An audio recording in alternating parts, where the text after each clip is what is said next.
Hey guys, this is Maddie and welcome back to another video. So today I'm going to be reviewing and rating hamster cages that I found on Amazon.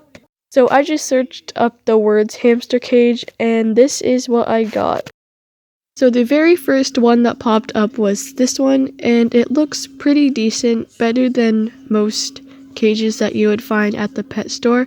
However, the base looks a little bit too short since the minimum amount of bedding should be at least 6 to 10 inches.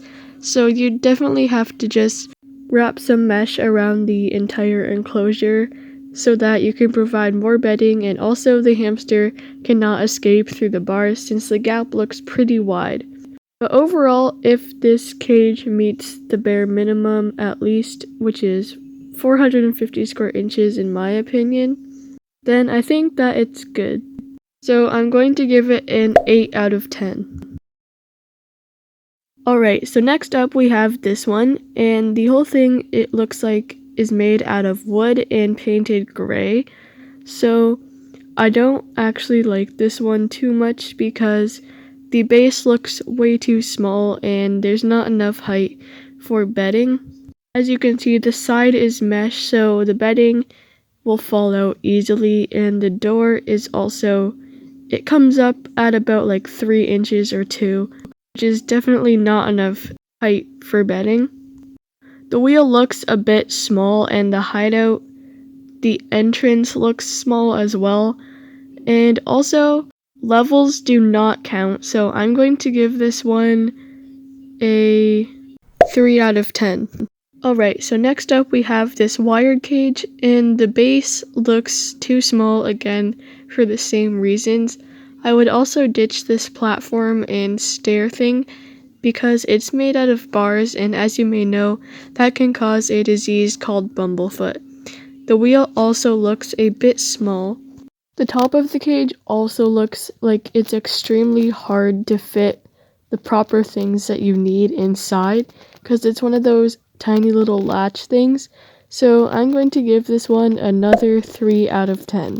Alright, so next we have this monstrosity. And believe it or not, it used to be $600, but they now changed it to about $80. It's still overpriced for something like this. Just like everything about this cage kind of sucks. There's really nothing good about it. So I'm going to give this one a 1. Please don't buy this cage for your hamster. Okay, so this next one is kind of popular. I feel like most of you have seen this one. Victoria Rachel reacted to this cage that a YouTuber called Slick Sam Slime or something had, and she did not give it a positive review, which I totally agree with because if you look at it, it does not look too good. First of all, it does not look big enough, which is probably the biggest thing. The base looks too short for the bedding. Just the design is really weird, like there's just a plastic see-through wall. And if they're gonna add length to a wall, they should just add length to the bottom instead, because again, height doesn't matter. There's just really no space for your hamster at all in this thing, and I'm going to give it another 1. So it's getting a little bit better, not the best, but we're improving. If this one meets the bare minimum, then I feel like it's fine. You just have to get rid of a few things. You have to make sure that somehow you can provide at least 6 inches of bedding. But the things that you would have to get rid of would be just all the barred stuff, like this bridge, these 2 ladders, the wheel, and the platform. And also the floor looks like it's made out of mesh because it's bad for your hamster's feet. But otherwise, if it's big enough, I have nothing wrong with it, and I'm gonna give it an 8 out of 10. Next is this one, and again, it's pretty good if it's big enough. I would get rid of the platform again because it looks like it's made out of mesh, and maybe just make sure that you provide the proper size wheel because it looks a bit small since this is a Syrian hamster. So just make sure that it's a good size depending on your hamster. But otherwise, I think it's fine, honestly. So I'm gonna give it a 9 out of 10. Of course, these cages that I rate over 5 are only good if they reach the bare minimum.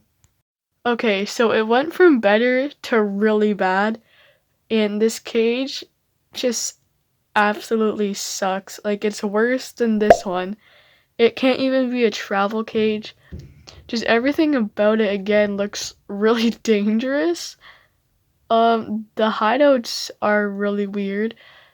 The wheel looks way too small, and it looks like your hamster's feet can get trapped in literally every single thing that it comes with.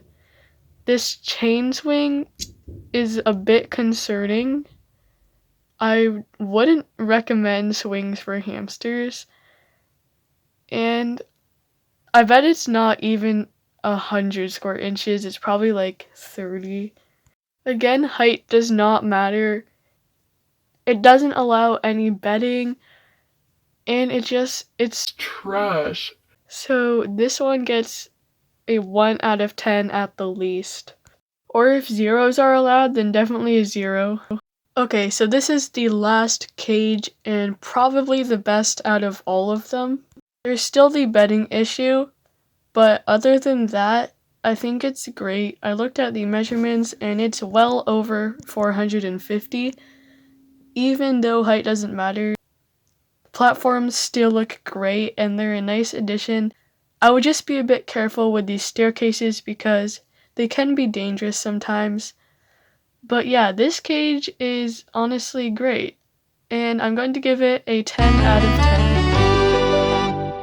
But anyways guys, that is all for today. Thank you so much for watching this video, and just keep in mind that these are all my opinions. My personal opinion for the bare minimum is 450 square inches, but I know a lot of people say 700, and basically just don't buy any of these cages that you saw. Well, maybe besides the last one, but the other ones you'll have to make a lot of changes to if you want to make them good. So let me know if you want me to do a part 2 or if you want to see only good cages. But I will see you in the next one. Bye!